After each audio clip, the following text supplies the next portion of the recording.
Kape muna tayo. Liligo lang.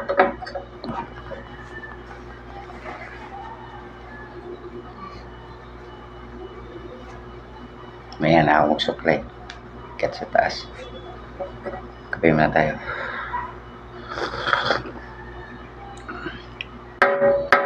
Natin ng konti. Ano lang yung share ko lang sa inyo ba yung tungkol dito sa ano yung isang tao ba na panay lang ang pamuna sa kapwa. So na-encounter ko kagahapon ano yung tao na puro lang pamuna o pamansin sa ginagawa ng kapwa.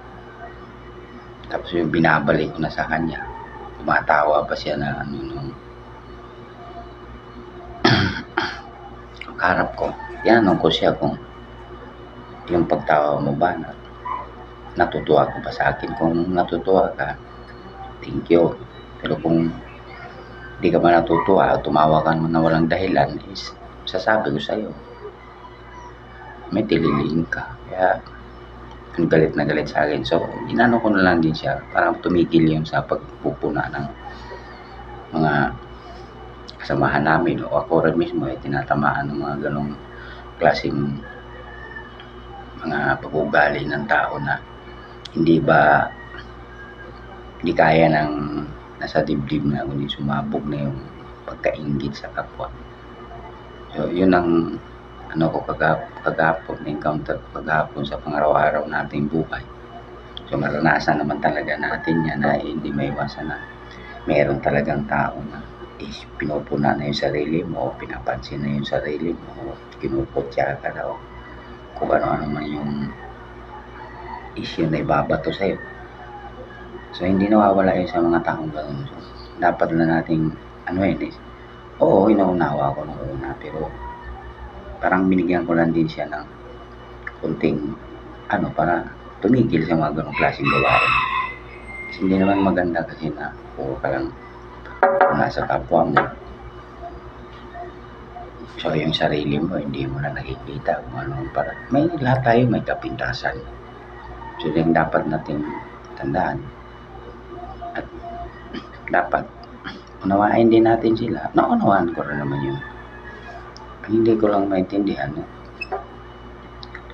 hasta lang gano'n, puro sila lang o puro na ikaw rin naman may kapintasan. So lahat tayo, ibig sabihin yan, matuto tayong rumispito sa kapwa. Kung ano siya, kung ano tayo. Yun lang yun yung umagang may bibigay ko ng tips sa pangaraw-araw natin kinaharap tuwing umaga o tuwing araw o tuwing gabi o kahit anong oras man. So na-encounter natin yung mga ganong klaseng mga tao na puro lang yung pamumuna sa kapwa.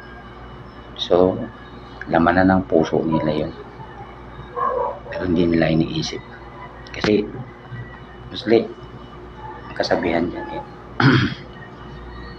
ang puso kaya hindi kayang diktahan ng utak, kundi yung puso ka nang didikta sa utak.